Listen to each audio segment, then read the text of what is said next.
Mes chères ambassadrices, bonjour, bonjour. Tu vas bien? Alors, je vais pas pouvoir entendre ta réponse, mais j'espère que c'est le cas. En tout cas, si tu continues de me regarder, c'est que certainement je t'apporte un petit peu de lumière, un petit peu de réflexion à ce que tu peux vivre. Et sache une chose, c'est que ça me fait énormément plaisir de le savoir. Je voudrais faire suite un petit peu aux 2 dernières vidéos que j'ai pu faire sur les choix qui se proposent à toi pour t'affranchir les différents problèmes que tu peux vivre, toujours sur le thème de la perversion narcissique, le chantage, la manipulation, le harcèlement, enfin, on reste toujours dans ce thème. Et certainement que ces 2 dernières vidéos ont pu t'aider, tu as pu voir ces différents choix qui étaient là devant toi. Je t'ai apporté leurs forces, je t'ai apporté également leurs limites. Si tu voulais utiliser ces choix, et que si jamais tu les utilises, que tu puisses les utiliser de la meilleure façon qui soit, pour en avoir bien sûr le meilleur résultat. Maintenant que je t'ai apporté ces choix, ce que j'aimerais te donner, c'est en quelque sorte l'état d'esprit qu'il faut que tu aies lorsque tu décides de mettre ta vie entre les mains de ces 5 choix-là. Alors je dis 5 choix, sur les 5, il y a au moins une personne, c'est toi. Mais l'état d'esprit reste le même. Il faut que tu apprennes à te faire confiance, il faut que tu apprennes à te regarder de l'intérieur, il faut que tu apprennes à accepter ce qui est, ce que tu ressens, ce que tu penses, et à y faire pleinement confiance pour que tu puisses avancer avec toi, seul, comme si vous étiez 2. Et le but de cette confiance, c'est que tu puisses véritablement avoir des résultats positifs. Alors, même si tu es seul, même si ça te concerne toi, tu peux avoir des bons résultats. Sache une chose, c'est que l'état d'esprit ne repose que sur une seule chose: le lâcher-prise. Le lâcher-prise, c'est-à-dire que tu as confiance, tu as compris que la personne ou l'aide est en résonance avec toi, que tu ressens que ça peut t'apporter quelque chose de positif. Donc ça veut dire que cette confiance est présente et tu décides vraiment de te jeter corps et âme pour pouvoir avoir des actions qui te permettront d'avoir des petits résultats, des moyens résultats, de grands résultats, et ensuite un changement probant, visible, manifeste dans ta vie. Ce que je veux dire par là, par état d'esprit, lorsque tu veux te diriger vers ces 5 choix qui s'offrent à toi, eh bien, à partir du moment où tu as confiance, que tu donnes ta confiance, que tu as confiance au choix que tu vas prendre, il ne faut pas douter. Parce que la seule personne qui va mettre un frein, une limite à l'aide que tu vas pouvoir recevoir, c'est toi, ton ego. C'est pour ça qu'il est question de lâcher prise. Lorsque tu lâches prise, c'est-à-dire que tu fermes les yeux et tu décides de prendre la main de quelqu'un et d'accepter qu'il t'emmène là où tu ne connais pas. C'est ça le lâcher prise. Tant que tu veux conserver le contrôle des choses, ça veut dire que quelque part au fond de toi, tu n'as pas tout à fait confiance. Tu fais, mais comme si tu attendais la chose qui va te faire dire, ben non, si c'est ça, c'est pas la peine. Donc si tu n'as pas pleinement confiance en la tierce personne, alors que ce soit coach, que ce soit spécialiste, médecin, que ce soit un ami, ça peut se comprendre. Mais si tu as compris que son aide, elle est sincère, que cette personne est authentique, vraie, qu'elle est fidèle et qu'elle prend en compte tes ressentis, tes limites, tu n'as pas à douter. Ça reste forcément un humain avec ses limites, lui-même, elle-même, et avec ses imperfections, mais tu as compris qu'elle ne jouera pas avec ta dignité, puisque c'est justement de ça dont il est question. Tu as besoin de récupérer ta dignité. Donc tu peux avoir confiance. Si tu ressens ces choses, ne doute pas. lâche prise.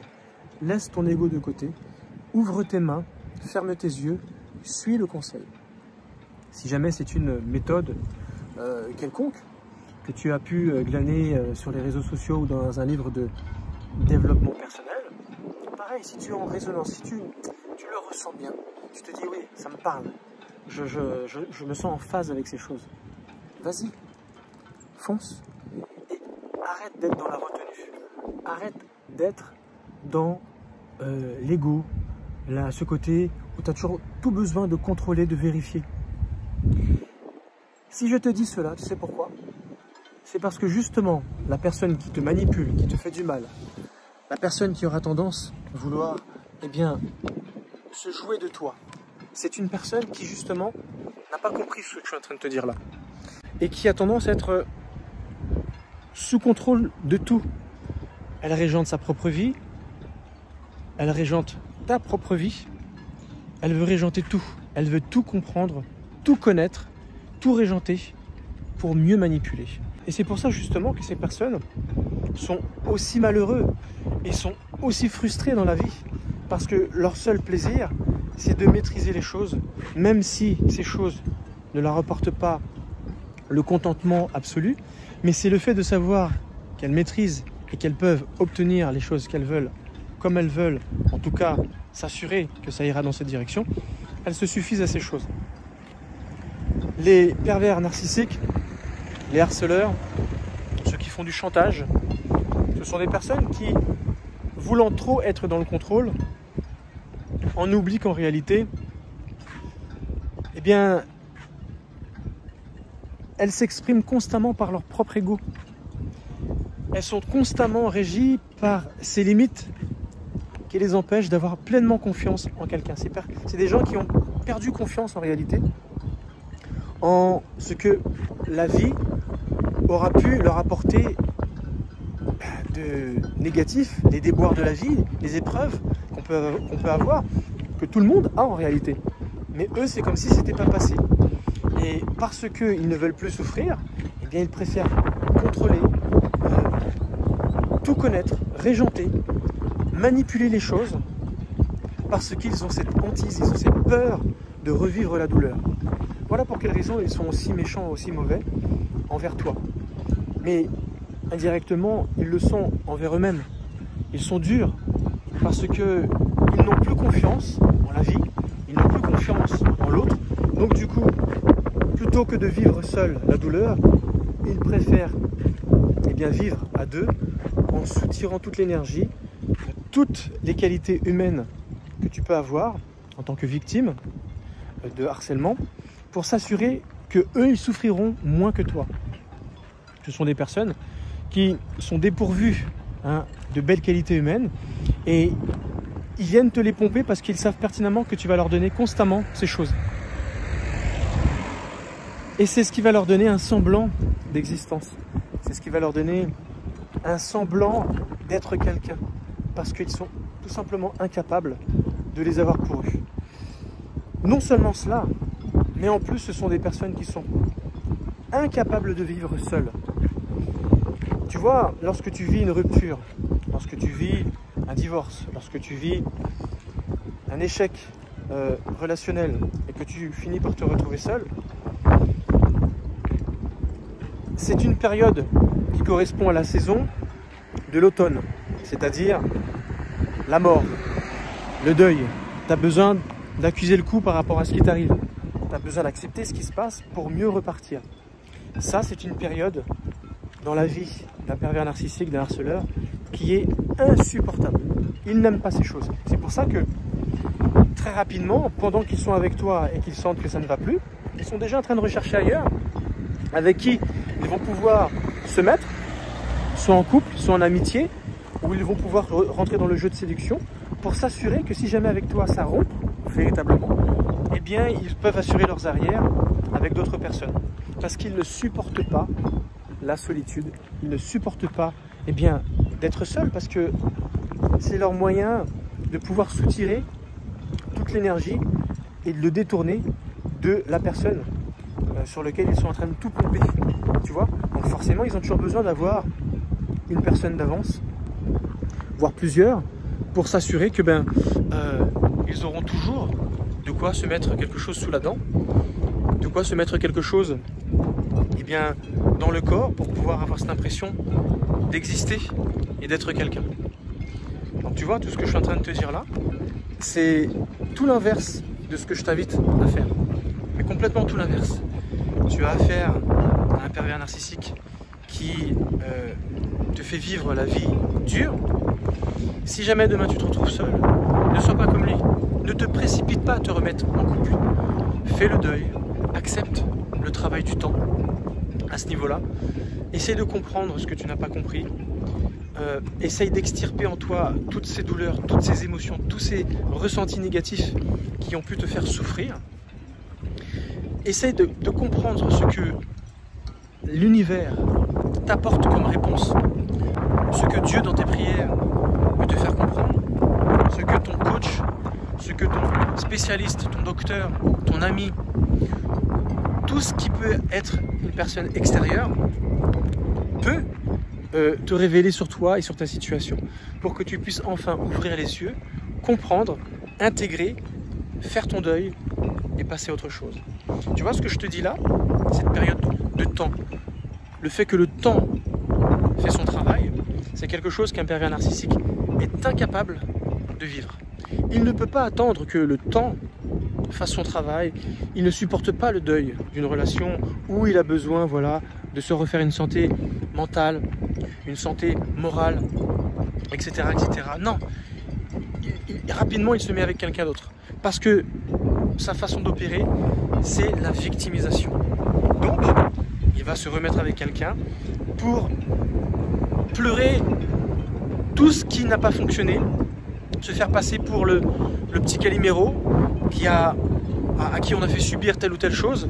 C'est lui, le petit malheureux, c'est lui qui souffre, alors qu'en réalité c'est lui qui a fait du tort, c'est lui ou elle qui a été méchante, mauvaise, mais il ou elle ne remettra jamais ça en question, tellement qu'il est centré sur sa propre personne, d'où narcissisme.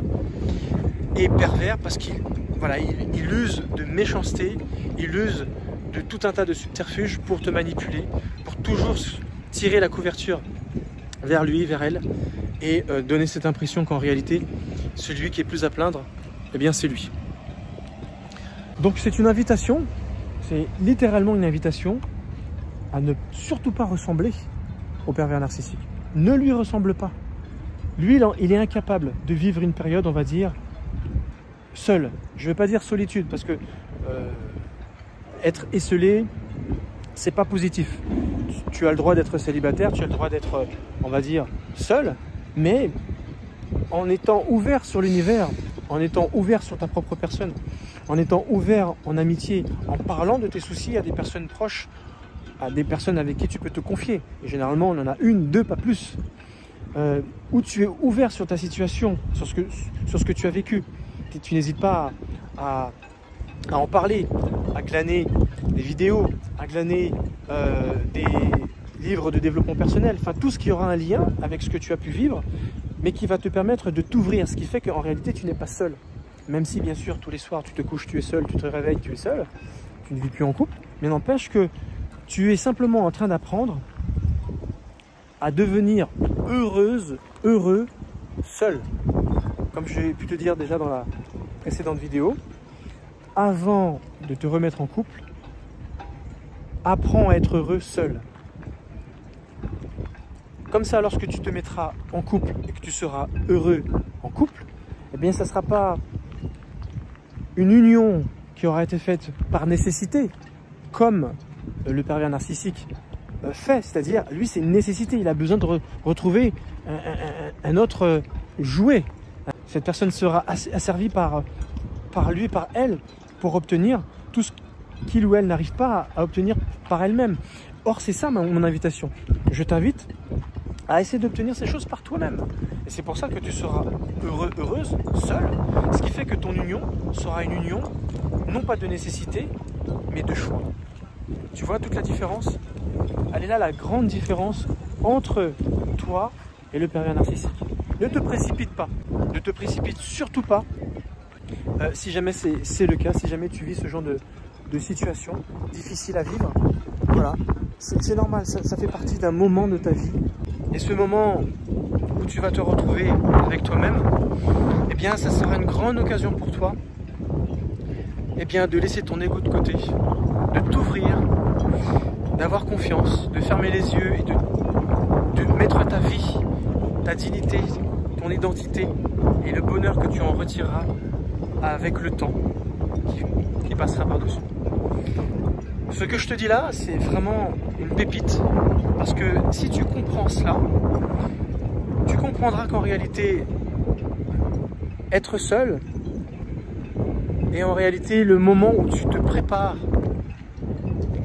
à retrouver une union de meilleure qualité que ce que tu auras pu vivre avec le pervers narcissique. Tu es déjà en train de travailler pour, en fait. Et pour cela, toutes les choses se font avec le temps, toutes les choses se font avec, on va dire, la nécessité bien de se débarrasser de tous les boulets, de toutes les casseroles, de se débarrasser de tout ce qui est négatif pour mieux pouvoir repartir. Ce dont tu as besoin, c'est simplement de confiance, de lâcher prise et d'avancer. Voilà ce que j'avais à te dire au travers de cette vidéo. Je te remercie de m'avoir suivi. Je te souhaite une très bonne journée. Je te dis à très bientôt. Au revoir.